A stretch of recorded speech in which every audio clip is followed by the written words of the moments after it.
Hello everyone, my name is Sarah J. Dodd and I'm really looking forward to spring.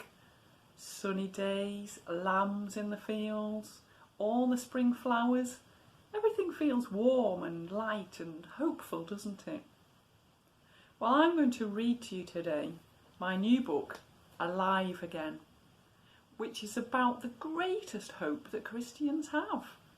It tells us the story of the first Easter and what happened to Jesus. That was very surprising.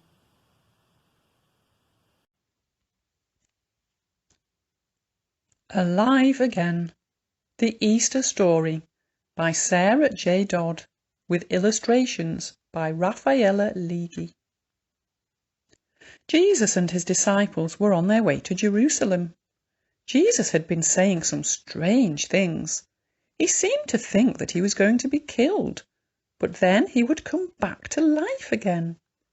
The disciples were puzzled, but they went with him, whispering and worrying all the way. When they reached a village near the edge of the city, Jesus sent 2 disciples ahead. "You'll find a young donkey tied up," he said. "No one has ever ridden it. I'd like you to untie it and bring it here. Tell anyone who asks that the Lord needs it." A little while later there was the thud of hooves in the dust, and the 2 disciples returned, leading a young donkey. The donkey had no saddle, so the disciples laid their cloaks across it for Jesus to sit on.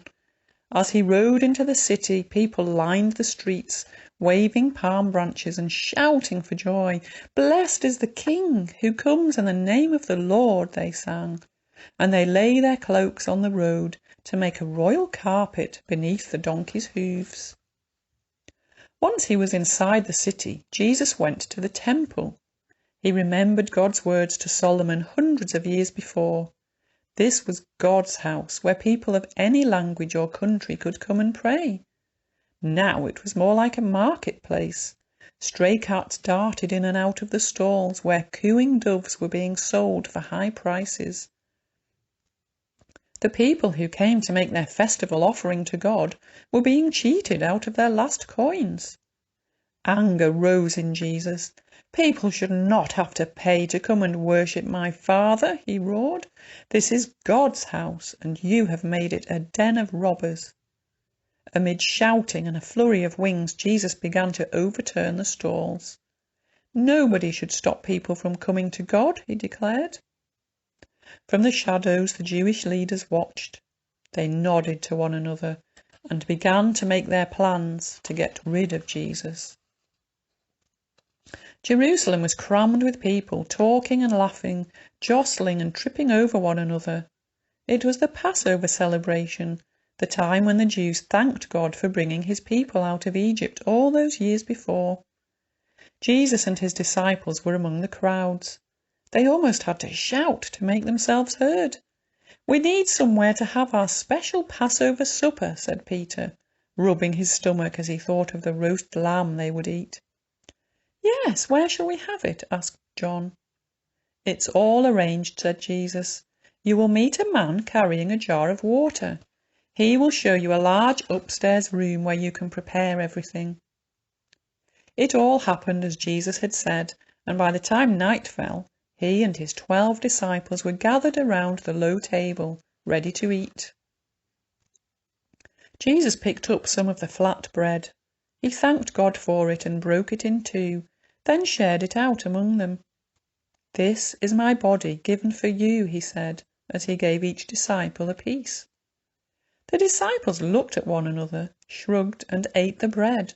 Why was Jesus talking in this strange way again? Then Jesus took a cup of wine. "This is my blood given for you," he said. "God is beginning a new covenant with all people." The disciples shifted uncomfortably. Was Jesus really going to die? But that was unthinkable. He had come to be the King of the Jews, hadn't he? If he died, everything they believed in would be over. "But one of you will betray me," said Jesus, looking at the disciple named Judas Iscariot. Judas hurried away. Had Jesus found out about his plan? When the meal was finished, Jesus went out to a garden called Gethsemane. His disciples went with him. "Pray for me," whispered Jesus, his face anxious. He moved away to talk to God on his own. His face was pale and he began to sweat. "Please, Father," he begged, "don't make me suffer. Please find an easier way for me. But if it's what you want, then I will do it." While he was still praying, there was a commotion at the entrance to the garden. Torchlight glinted on spears and rough voices rang out in the darkness.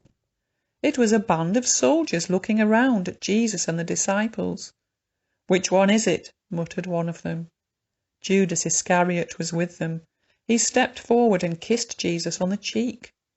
"That's the signal," said the soldier. "He's the one."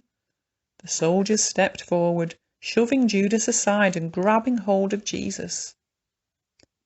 The soldiers took Jesus to the Jewish leaders, who asked him if he was indeed the Son of God. "I am," Jesus replied. The leaders were shocked. No one was allowed to say that. It was against their laws.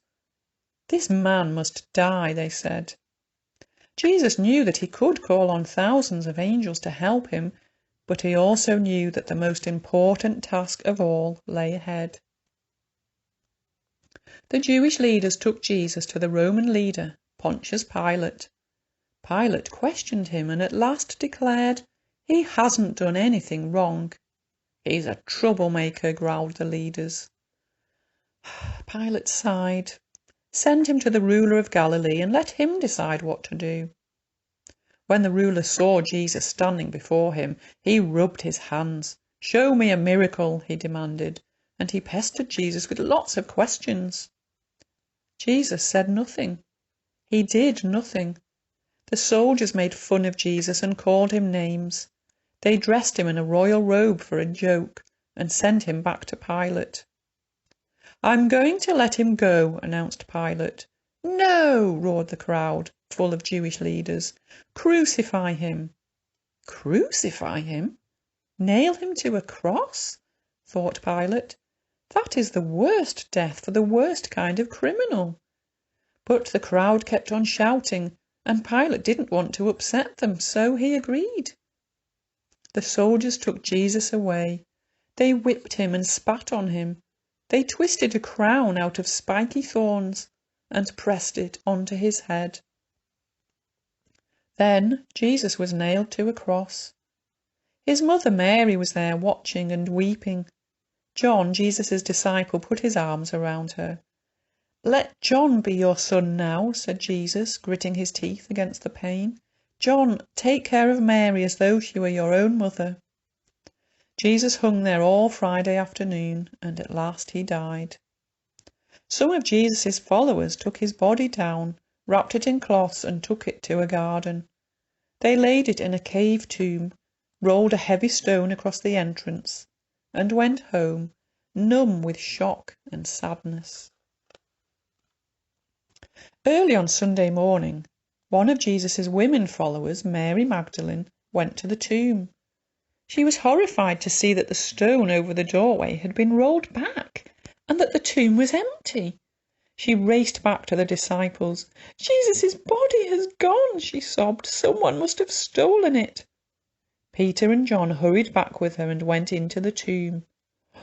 "Look at the cloths," breathed John. "They're still here, as though the body has just vanished out of them in one piece." Peter and John ran off back to their homes to tell the other disciples what had happened. Mary stayed behind, still crying. She didn't understand. She looked into the tomb again and saw two angels sitting where Jesus' body had been. "Why are you crying?" they asked. "Someone has taken Jesus away, and I don't know where they've put him," said Mary. All at once she realized there was someone behind her. She turned, her eyes blurred with tears. A man was standing nearby. "Oh, you must be the gardener," she began. "Why are you crying?" he asked. "Who are you looking for?"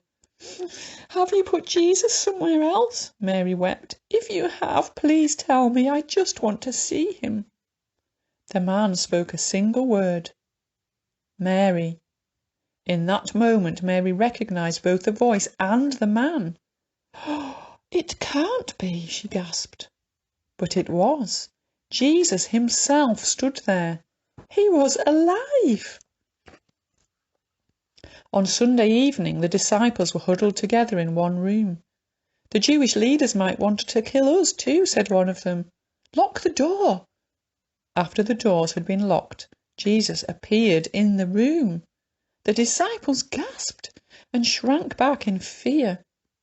Peace be with you, said Jesus. He held out his hands where the nails had made holes. He showed them the wound in his side where the soldiers had stabbed him. It really is you, said the stunned disciples. Then they erupted into shouts and cheers, hugging Jesus and one another, crying with joy and astonishment. Jesus laughed. Peace be with you, he said again. But Thomas was not with them, and by the time he returned, Jesus had gone. Thomas listened to everything the disciples told him, but he just couldn't believe it. Dead bodies don't just jump up again, he said. I have to see Jesus for myself, to put my fingers on his scars. Then I will know it's true. A week later, Jesus appeared in the room again. I'm glad you're here, Thomas, said Jesus. Come and have a close look at my wounds. Touch them if you like, to see that they're real. Thomas saw Jesus. He heard Jesus speak. He touched the wounds in Jesus' hands. There was no doubt about it. Jesus had come back from the dead. He really was alive.